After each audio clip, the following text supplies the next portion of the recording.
샬롬 1월 8일 매일 말씀 묵상입니다. 첫 주말 아침이 되었습니다. 토요일마다 이제 새로운 말씀을 가지고 하나의 주제를 가지고 묵상해 보고자 합니다. 한 주간 동안 힘들게 지치시고 또 바쁘시고 그런 삶을 사시다가 이제 주말 아침을 맞이하셨는데 토요일은 한 곡을 가지고 그 곡에 인용된 말씀을 통해서 예수님을 묵상해 보고자 합니다. 제가 워낙 함께 나누고자 하는 그 곡은요, 지난 성탄 말씀 때도 아침 말씀 묵상 때도 나누어 드렸던 핸델의 메시아라는 곡입니다. 이 메시아라는 곡은 총 3부로 이루어져서 총 53개의 곡으로 이루어진 곡입니다. 그래서 이 곡을 한 주에 하나씩만 한 주제로만 나눈다면 예수님에 대한 1년 동안의 묵상을 이 곡을 통해서 할 수 있을 것 같습니다. 그래서 그곳에 인용된 말씀을 중심으로 같이 그 말씀을 함께 묵상하고 말씀을 마친 이후에는 제가 그 곡을 같이 업로드해 드릴 예정입니다. 그래서 말씀을 들으시고 곡도 들으시고 이 주말 아침에 그 곡을 편안하게 들으시면서 예수님을 묵상하고 그 하나님의 영광을 우리 함께 보는 그런 시간이 되었으면 좋겠습니다. 지난 시간에도 말씀드렸듯이 메시아라는 곡은 핸델이라는 작곡가가 자신의 그 심한 고난과 하나님께 버림받았던 그런 삶을 그렇게 느꼈던 삶에서 주님을 만남으로 인해서 이 곡을 만들게 되었습니다. 그래서 자세히 이 곡을 살펴보면서 이 작곡가는 어떻게 하나님에 대해서 예수님에 대해서 알게 되었고 그 곡을 음악을 통해서 나타내고자 했는지 그 말씀을 어떻게 표현하고자 했는지 함께 그것을 나누기 원합니다. 오늘 함께 나누고자 하는 것은 핸델의 메시아의 1부인데요. 1부에서 1번부터 4번의 곡에 인용된 말씀입니다. 그 말씀은 이사야서 40장 1절부터 3절 그리고 40장 4절입니다. 이 말씀을 나누기 전에 총 3부로 이루어진 이 곡은 첫 번째 1부는 메시아의 탄생에 대한 예언이 등장한 말씀들로 이루어진 곡인데요. 1번 곡부터 21번 곡까지 되어 있고요. 예수님의 강림과 예언, 탄생에 대한 곡입니다. 그리고 2부는 예수님의 순환과 죽음에 대한 곡들인데요. 22번부터 44번의 곡입니다. 그리고 제3부는 예수님의 부활과 영생에 대한 곡인데요. 45번부터 53번입니다. 이 중에는 정말 2번 곡이었던 2부였던 예수님의 순환과 죽음 이 부분에서 마지막 곡인 44번 곡은 우리가 너무나 잘 알고 있는 할렐루야라는 곡입니다. 이 43번까지 이어지는 모든 그 과정들을 듣다가 이 할렐루야가 선포될 때 많은 그때 당시 처음 곡이 만들어졌던 당시 왕실을 듣던 왕이 벌떡 일어나게 되는 그런 역사가 있었다고 합니다. 그래서 그 이후부터는 이 곡이 진행될 때마다 44번 곡이 나올 때마다 모두가 함께 일어나서 그 찬양을 함께 부르는 그런 전통이 생겼다고 합니다. 이게 큰 길다란 정말 긴 이 곡을 통하여서 정말 예수님에 대한 그리고 메시아에 대한 이 말씀들을 함께 묵상하고 나눈다면 참 우리가 깊이 그 하나님에 대해서 예수님에 대해서 누리는 시간이 될 것 같습니다. 그래서 오늘 부분들 제1부 메시아의 탄생에 대한 예언의 곡 중에서 이사야 40장 1절부터 4절이 인용된 1번부터 4번의 곡을 함께 그 내용을 묵상해 보고자 합니다. 제가 먼저 이사야서 40장 1절부터 4절을 제가 세번역 성경으로 읽겠습니다. 너희는 위로하여라. 나의 백성을 위로하여라. 너희의 하나님께서 말씀하신다. 예루살렘 주민을 격려하고 그들에게 일러주어라. 이제 복역 기간이 끝나고 죄에 대한 형벌도 다 받고 지은 죄에 비하여 갑절의 벌을 주님에게서 받았다고 외쳐라. 한 소리가 외친다. 광야에 주님께서 오실 길을 닦아라. 사막에 우리의 하나님께서 오실 큰 길을 곧게 내어라. 모든 계곡은 메우고 산과 언덕은 깎아내리고 거친 길은 평탄하게 하고 험한 곳은 평지로 만들어라. 아멘. 메시아라는 단어는 기름 부음 받은 자라는 것입니다. 구약에서는 왕과 예언자, 제사장이 그 기름 부음을 받았죠. 그래서 하나님께서 임명하셨다는 그런 뜻인데요. 이 성경에는 그 세 가지의 이미지의 메시아의 모습들이 나오는데 66권의 모든 성경 중에서 39권의 구약 성경에는 다 많은 다른 저자들이 이 성경을 썼지만 희한하게 동일하게 한 메시아가 기름 부음 받은 자가 올 텐데 그가 하나님의 대리인으로서 왕과 제사장과 그리고 예언자의 역할을 모두 감당할 것이라는 그런 예언을 곳곳에 하고 있습니다. 특별히 이사야서 40장은 그런 메시아에 대한 예언이 많이 등장한 책인데요. 이사야 40장은 특별히 이사야의 모든 책들 중에서 새로운 출애굽이라는 주제로 시작되는 그런 장입니다. 그래서 위로하라라는 단어로 시작되는 그런 굉장히 유명한 말씀이죠. 이 말씀은 당시 포로로 끌려갔던 이스라엘 백성들이 다시 돌아올 것이라는 그런 예언의 말씀이기도 하지만 동시에 이 말씀은 하나님께서 보내실 그 기름 부음 받은 자인 메시아가 올 것이라는 그런 예언과 함께 가고 있습니다. 그 말씀을 함께 묵상해 보겠습니다. 첫 번째, 이 말씀을 통해서 우리에게 말씀해 주시는 것은 다름 아닌 하나님에 대한 이미지입니다. 하나님의 원하시는 것이 무엇인지를 분명하게 이야기해 주고 있습니다. 그것이 무엇입니까? 하나님은 바로 우리를 위로하길 원하신다는 것입니다. 우리의 인생은 전쟁과 같습니다.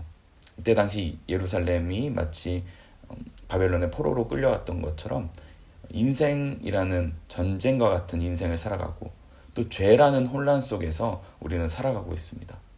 그로 인해서 죄의 결과로 인해서 많은 저주들이 우리의 많은 세상 사람들 가운데 편재해 있죠. 그런 삶에서 하나님은 언제나 우리를 위로하길 원하신다는 것입니다.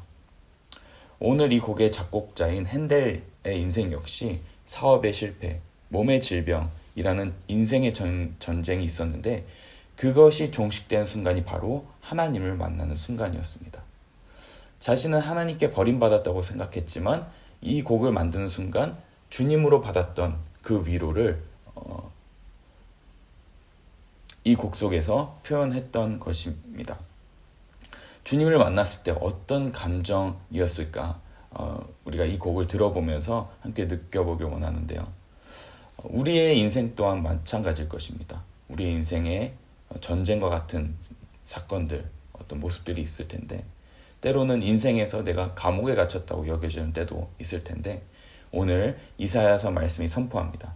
이제 복역기간이 끝나고 죄에 대한 형벌도 다 받았다 라고 말입니다. 너무 놀라운 것은 심지어 나의 잘못으로 지은 내 잘못으로 내 죄로 인해서 나온 그 모든 저주까지도 하나님이 품으시고 회복을 명하신다는 사실입니다. 이것을 하나님께서 우리에게 말씀하시면서 위로하길 원하신다는 것입니다. 한 번 더 생각할 것은 우리의 자신뿐만 아니라 우리 역시 그 위로를 받았다면, 이미 받으신 분들이 있다면 우리 역시 누군가의 위로자가 되라고 하시는 말씀이기도 합니다. 이 말씀을 자신의 위로로 삼을 뿐 아니라 다른 이에게 위로한 자가 있었죠. 누구입니까? 바로 이 말씀을 그대로 실천했던 침례 요한입니다. 그가 이렇게 외쳤습니다. 회개하라, 천국이 가까이 왔느니라. 이스라엘 백성에게 진정으로 필요했던 위로는 바로 회개였습니다. 로마의 앞자리에 있었던 그들에게 가장 크게 외쳤던, 침례 요한이 외쳤던 것이 회개, 곧 하나님과의 관계의 회복이었던 것입니다. 그것이 우리의 인생에게 가장 필요한 위로인 것입니다. 그것이 진정한 위로입니다. 하이델베르크 요리문답이라는 것이 있습니다. 우리가 너무나 잘 아는 웨스트민스터 요리문답이 있고요.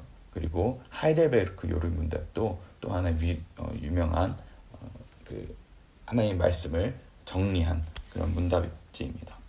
근데 하이델베르크 요리문답의 첫 번째 요리문답의 질문이 있습니다.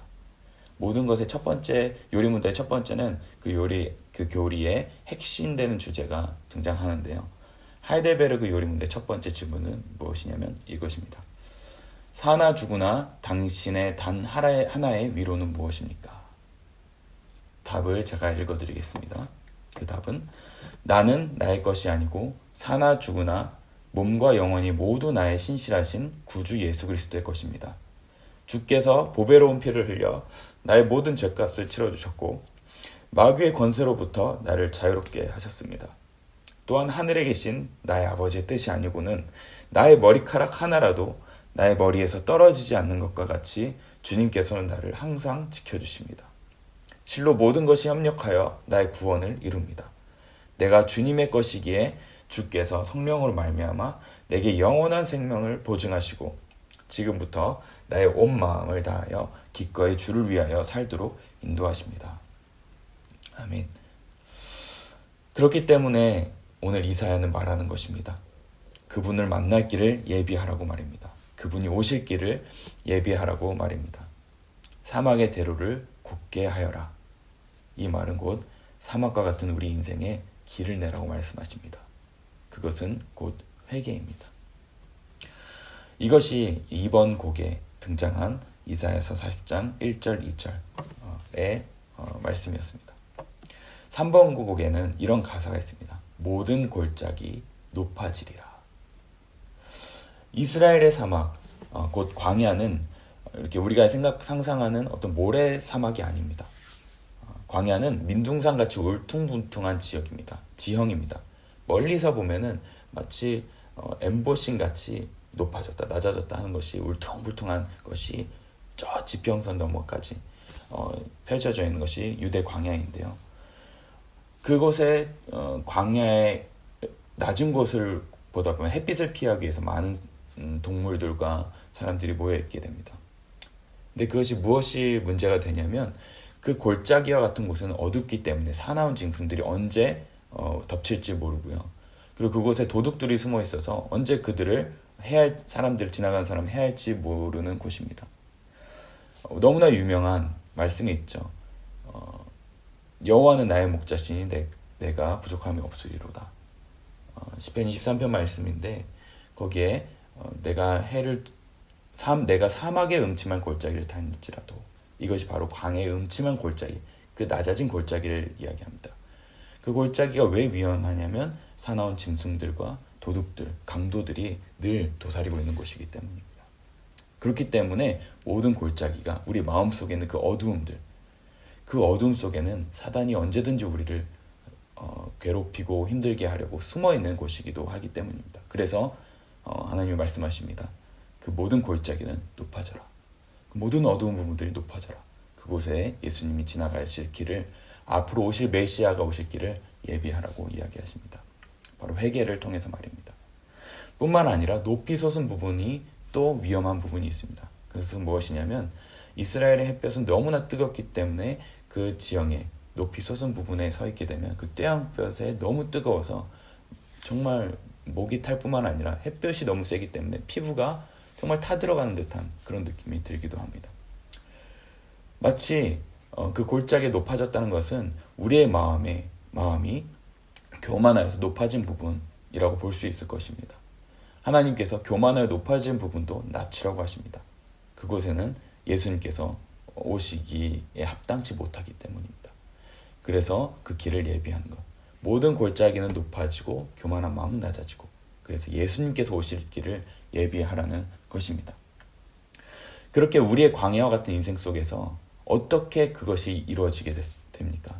바로 하나님이 우리를 위로하실 때 모든 어두움은 높아지고 모든 교만은 낮아지는 그런 마음이 만들어집니다.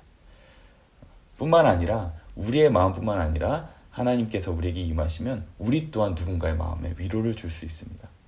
그것은 피상적인 위로가 아닌 영적 위로, 곧 중보로서 그것을 감당할 수 있습니다. 그들의 인생의 어두움을 몰아내고 주님이 들어오시도록 돕고, 그들의 교만을 지적하고 사랑하는 마음으로 그들의 교만을 드러내고 마음이 겸허해지도록 돕는 것, 그것이 우리의 역할일 것입니다. 저와 여러분이 나 자신과 스스로와 사랑하는 누군가가 예수님을 만나기 위해서 어떤 준비를 해야 할까요? 자신을 위한 진정한 기도는 무엇이고 다른 이들을 위해 진정으로 필요한 기도는 무엇인가요? 그것이 무엇이든 선포하시길 원합니다. 모든 골짜기는 메워지고 산과 언덕은 깎아져 내리리라. 거친 길은 평탄하게 되고 험한 곳은 평지가 될 것이다. 이렇게 선포하셨으면 좋겠습니다. 이렇게 선포가 이루어진 이후에 4번 곡으로 이어집니다. 성경에 등장하는 가사는 아니지만 이런 가사로 이루어져 있습니다.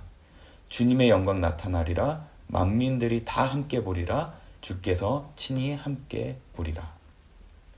그때 비로소 모두가 하나님의 영광을 보는 것입니다. 하나님의 영광은 정말 천사들이 천상의 노래를 하는 것이 영광일 뿐만 아니라 모든 마음들이 하나님께로 돌아올 때 하나님의 영광을 보는 것입니다. 마음이 변화해서 믿지 않던 자가 예수님께 돌아오고, 마음이 닫혔던 자가 마음이 열려서 예수님께 한 발걸음 더 나아가는 것, 그것이 하나님께서 바라시는 진정한 영광이 아니겠습니까? 이 가사가 오늘 4번에 등장합니다. 아마도 이것이 작곡가의 마음이었을 것입니다. 핸델의 마음이 그것을 경험했던 그 순간, 이것이 하나님의 영광이구나. 정말 모든 이가 하나님의 이 영광을 경험했으면 좋겠다 라는 소망이 담기지 않았을까 저는 개인적으로 생각해 봅니다. 진정으로 하나님의 영광을 보는 것, 한 인생, 광야와 같던 그 한 사람의 인생이 마음이 평탄해져서 예수님을 맞을 준비가 되는 것, 그때부터 그들의 인생은 다시 태어나는 것입니다. 말씀을 맺겠습니다. 하나님은 우리를 위로하길 원하십니다. 그래서 그것을 위해서 예수님을 보내셨습니다. 거기서 멈추지 않고 우리 또한 누군가의 위로자가 되라고 말씀하시며 주님이 오시도록 길을 닦으라고 하십니다. 오늘 본문의 위로하다라는 단어는 노아흐라는 히브리어 단어가 쓰였습니다. 잘 아시듯이 창세기에 등장한 노아의 이름과 같은 어원입니다. 노아 역시 이름은 노아흐라고 발음을 하는데요. 저는 처음 이 히브리어 단어를 배울 때 아직도 생생합니다. 그 단어를 설명하기 위해서 그 선생님이 연기를 하나 해주셨는데요. 막 힘들고 분주했던 하루의 인생 일과를 막 표현합니다. 헐떡거리면서 힘들게 살아갔던 한 사람이 집에 딱 들어와서 편안한 소파에 앉아서 다리를 꼬고 푹 앉으면서 후 하며 그런 내뱉는 모습을 연기하셨던 그 선생님의 모습이 아직도 생생한데요. 그런 연기를 보여주셨습니다. 이처럼 하나님은 정말 분주하고 정말 바빴던, 정말 진땀을 흘리며 살아가는 우리 인생 속에서 우리의 마음을 편안하게 되도록 위로하시기 위해서 우리를 늘 예수님을 우리에게 보내주셨다는 것입니다. 그 예수님을 만날 때 정말 그 선생님이 연기하였던 것처럼 마음이 낮아지고 그리고 편안해지고 그리고 안식이 있는 그런 마음을 경험하게 되는 것입니다. 그뿐만 아니라 우리 또한 누군가를 그렇게 위로하기를 원하신다는 것 잊지 마시고 오늘 누군가의 위로가 되시는 또 하루가 되시길 소망합니다. 오늘 그 위로하시는 하나님께 영광을 돌리고 또 누리시는 그 아침 되시길 소망합니다. 기도하겠습니다. 위로자 되시는 하나님 찬양합니다. 우리에게 예수를 보내주셔서 우리의 영혼의 깊숙한 곳에 진정한 위로가 되시는 그 하나님 정말로 감사드립니다. 하나님, 아직도 그 예수님을 경험하지 못한 자들이 있다면 하나님 그 마음의 골짜기를 높여주시고 그리고 마음에 솟아져 있는 그 교만한 마음들 낮추셔서 예수님이 빠른 길로 오실 수 있도록 그 마음의 대로를 구축하여 주시옵소서. 우리의 마음 또한 그렇게 바꿔주시고 또 우리가 사랑하는 누군가의 마음 또한 그렇게 변화시켜 주셔서 우리 모두가 하나님의 위로를 경험하여 주님의 영광을 보는 그런 역사 있게 하여 주시옵소서. 감사드리며 예수님 이름으로 기도합니다. 아멘. 네, 메시아 핸델의 메시아 1번부터 제1부 1번부터 4번의 곡 함께 들어보시겠습니다. 어떤 한 교회에서 40주년 기념으로 그 곡을 녹화하였는데요. 그것을 함께 들어보시면서 한글로 되어 있기 때문에 편안하게 들으시면서 함께 이 주말 아침을 보내셨으면 좋겠습니다. 네, 감사합니다.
죄악 사함을 입었도다.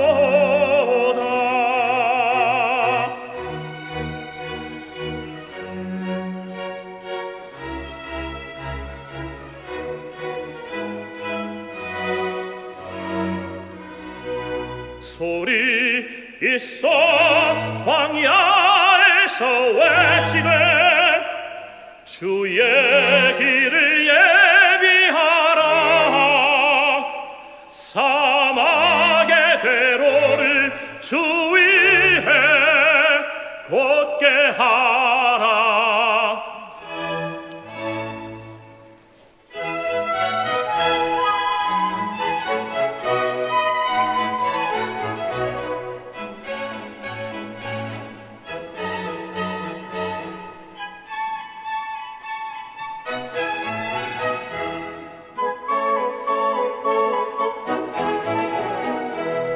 모든 골짜기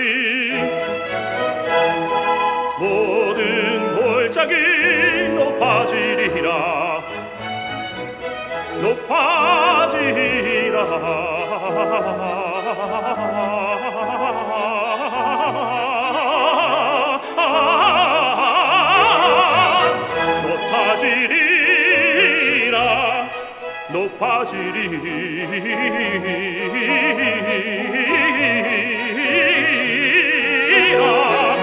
또 모든 산들은 낮아지리라. 평탄하리라. 평지가 되리라.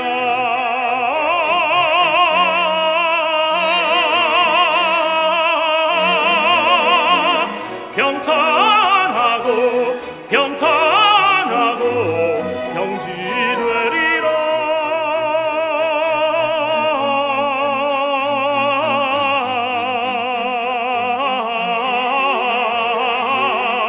평지가 되리라.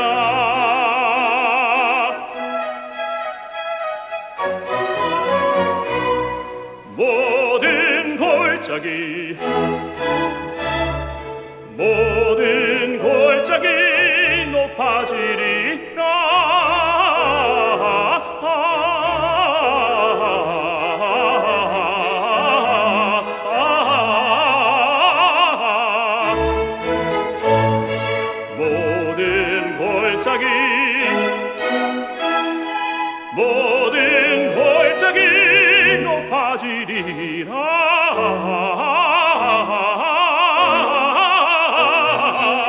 또 모든 산들은 낮아져 평탄하리라. 평탄하리라. 모두 평지되리라.